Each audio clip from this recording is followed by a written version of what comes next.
Welcome to Women in Power Active. I'm your host, Jacqueline, and my co-host is Erica. Today, we're going to be interviewing Nicole Bush, and we all thought it would be funny to read her About Me from her webpage. About me.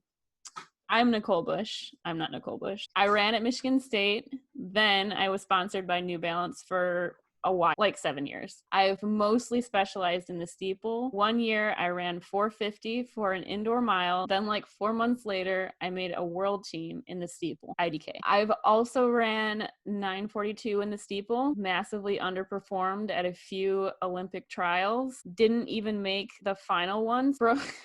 Nicole broke my foot while steepling and have a run, figuratively, pretty much the full spectrum of emotions during my 16 plus year running campaign. Highs, lows, happies, sad, depressed, anxious, lessons, winnings, losing, etc. Oh, and I went back to school for journalism. So I'm combining the running and writing things here. Okay, bye. So today I wanted to talk a little bit to Nicole about a series that she did do on running things, her webpage, which is NicoleBBush.com, where she did a segment on anxiety attacks. And I kind of wanted to talk about, like, first, how you came to do that. I know a few of the people that you interviewed. How did that come about? I had a panic attack and I was having some health issues.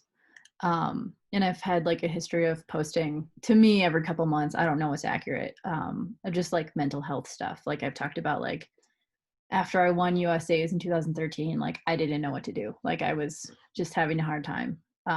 Within the last year and a half, I don't remember. I posted about having panic attacks, and I recently was diagnosed with high blood pressure somehow that we haven't figured out yet. And just so many people like responded either like in the comments of one of the posts. I got a lot of DMs, and I wasn't able to get back to everybody before they disappeared, which I'm sorry if anyone DM me and I didn't get back to them.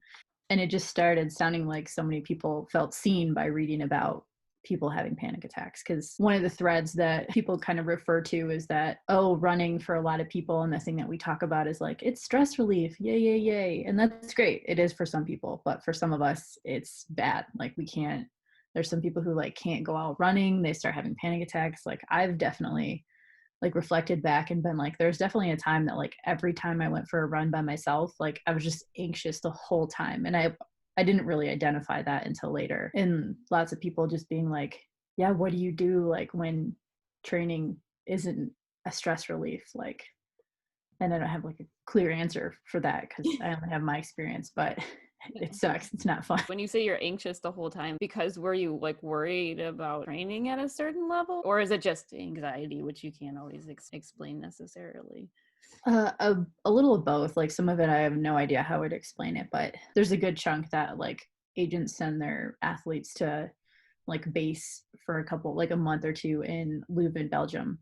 And it just looks like Michigan. So it kind of felt like home. I just remember being like, man, this really sucks. Like I'm worried that like my turnover is not good enough, and like my form isn't good, and like am I running the right pace, and like am I breathing right, which is all not stuff you have to think about.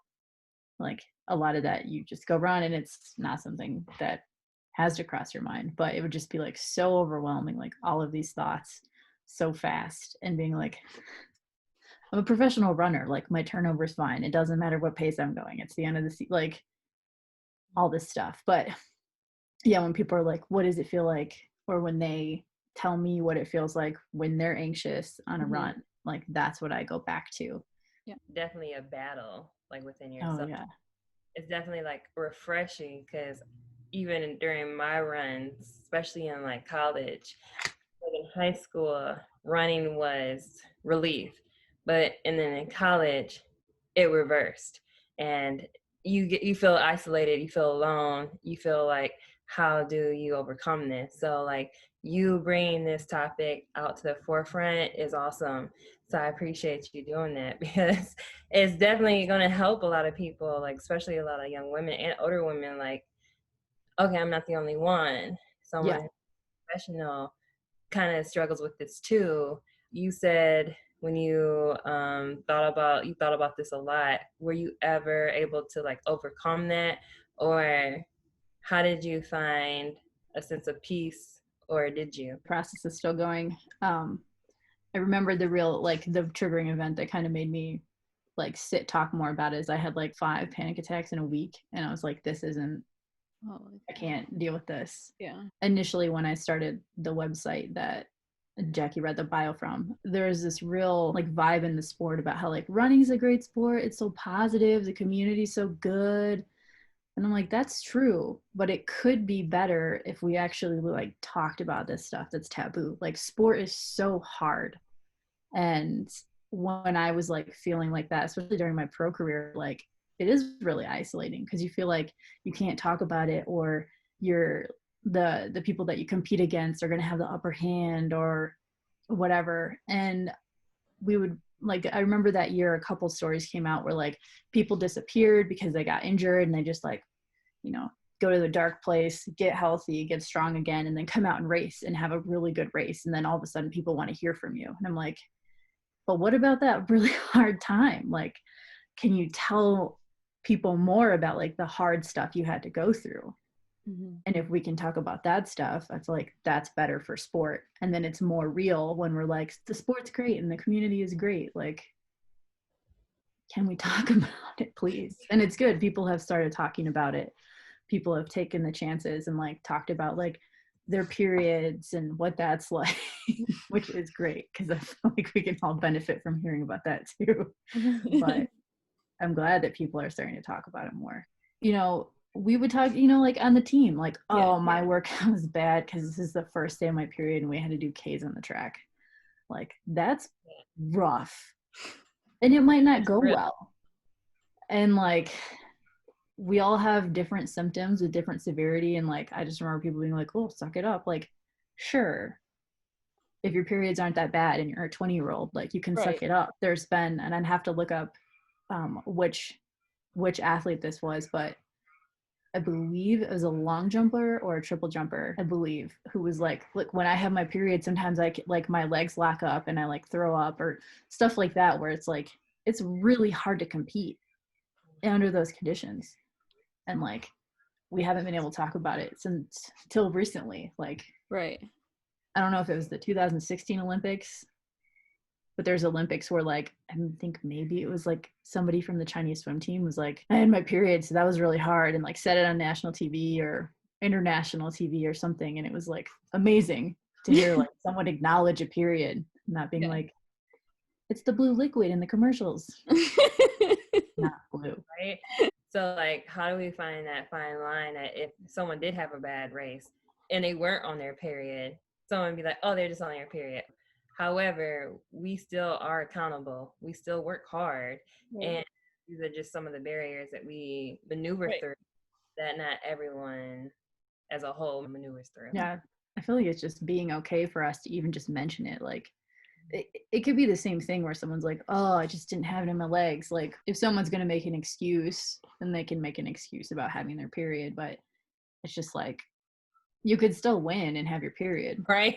It's just like, if you say you had an off day, maybe you had an off day because you had your period and you're super distracted and like it's hard to focus, because it can be. Yeah. Like, you never quite know what you're going to get with your period. But if we could just like acknowledge that it's a thing that happens, the same way we can be like, oh, I hit a wall, or I just wasn't like totally locked in. Like, there's lots of reasons, but it's not like we want to be like, you know, if someone's like, oh, are you upset because you're in your period? Like, that's shit. Yeah. But like, could you please acknowledge that like we're juggling a lot of things and we have our period? It doesn't mean we can't do anything. Like, talking about these issues, stress, building a sense of community. In an ideal world in the future, what would you want to see in response of your blog? So like, everyone's getting, you know, opening up, they're having these conversations.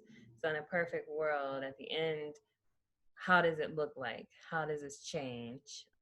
Yeah, definitely wouldn't be my blog alone. But if like we're having interviews with women after race and they can actually talk about their whole experience, or men and women can talk about their mental health. There's been centuries where women haven't been able to talk about how we feel because we all have to be taboo about everything. And saying centuries sounds dramatic, but there's truth to it. And in high school, like we had what, M Live, like the die stat, like descending order list, where now there's so many ways to get information about how people are doing, like what the pros are doing, the pros mindsets, like so for like the younger generations to just really understand what it's like and maybe not get burnt out by the time they're 20 or 25 and want to do sport for life, like just have an accurate understanding of like what's really going on, because we're all more comfortable to share our stories.